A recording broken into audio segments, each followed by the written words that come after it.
គាត់ទៅប្រម៉ូទផលិតផលឲ្យស្ត្រីខ្ញុំឈឺចិត្តម្ដងទៀតបងប្អូននឹងស្រាប់ហើយខ្ញុំអត់ចាញ់ណាគេប៉ុន្តែខ្ញុំចាញ់ទឹកចិត្តផងខ្ញុំ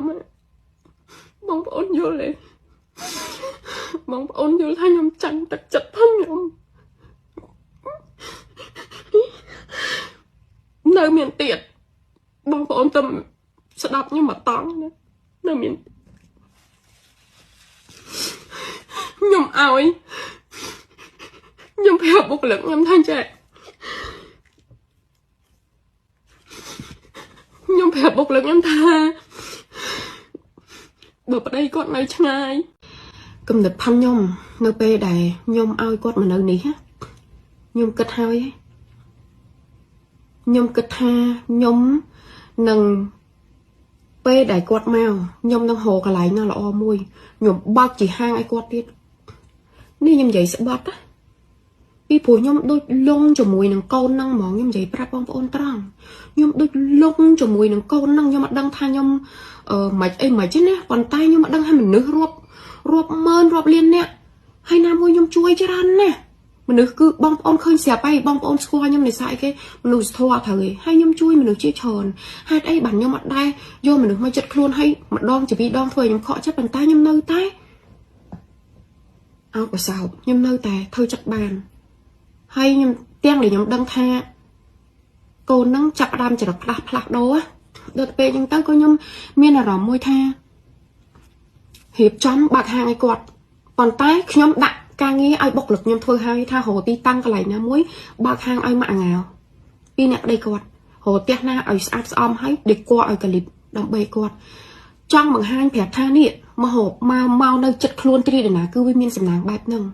ហើយនៅចិត្តខ្ញុំបងប្អូនអ្នកគ្នាដឹងមកទេខ្ញុំហៅទាំងប្តីហៅទាំងប្រពន្ធនឹងមកនិយាយខ្ញុំថាអូនឯងរកតែប៉ុណ្្នឹងឲ្យតែប្រឹងអូន6ខែអូនឯងបានឡានទំនើបជិះនេះស្បត់ម្ចាស់ទឹកម្ចាស់ដីសាក់សីខ្ញុំប្រាប់ម៉ាក់អាងាវនិងប្តីម៉ាក់អាងាវថាអញ្ចេះអូនឯងប្រឹងតែយ៉ាងហ្នឹង6ខែអូនឯងនឹងបានឡានជិះអូនឯងនឹងផ្លាស់ប្ដូរទាំងស្រុងខ្ញុំប្រាប់គាត់បងប្អូនអ្នកគ្នាតែខ្ញុំមិននឹកស្មានថាសម្ដីដែលខ្ញុំនិយាយនេះវាធ្វើឲ្យគាត់ទៅជាមនុស្សមួយដែលរត់តែប្របាក់នៅក្នុងការខ្ញុំអត់ចង់និយាយពាក្យហ្នឹងវាអក្រក់ស្ដាប់ពេកហត់តាពាក្យមួយម៉ាត់គេអញនិយាយថាអ៊ុយខ្ញុំពិបាកនិយាយពាក្យហ្នឹងបងប្អូនដឹងទេព្រោះខ្ញុំមានកូនដៅម៉ាក់អាងោគ្រាន់តែមកភ្លាមខ្ញុំតម្លាក់ការងារឲ្យបុគ្គលិកខ្ញុំធ្វើទាំងអស់អូនអើយចាប់ដើមចាត់ចែងធ្វើប៉ាសពតឲ្យគាត់ដើម្បីខ្ញុំចង់យកគាត់ទៅដើរលេងក្រៅប្រទេសព្រោះខ្ញុំស្រឡាញ់គាត់ដូចខ្ញុំប្រាប់បងប្អូនពីខាងដើមមិនអញ្ចឹងថាខ្ញុំអត់ដឹងថាខ្ញុំត្រូវមិនមួយកូននឹងបានជាខ្ញុំមាននិស្ស័យខ្លាំងហើយខ្ញុំធ្វើឲ្យខ្ញុំអាណិតដល់ថ្នាក់ខ្ញុំអាណិតស្មាតទោះខ្ញុំហ៊ានស្បត់ខ្ញុំស្ទើរតែថាហៅគាត់កូនណាខ្ញុំស្រឡាញ់ខ្លាំងបងប្អូនអ្នកគ្នាអញ្ចឹងខ្ញុំមិនដឹងថាខ្ញុំមិនត្រូវជាមិនមួយគាត់ទេណាបានជាខ្ញុំមិនដឹងថាមិនអញ្ចឹងណា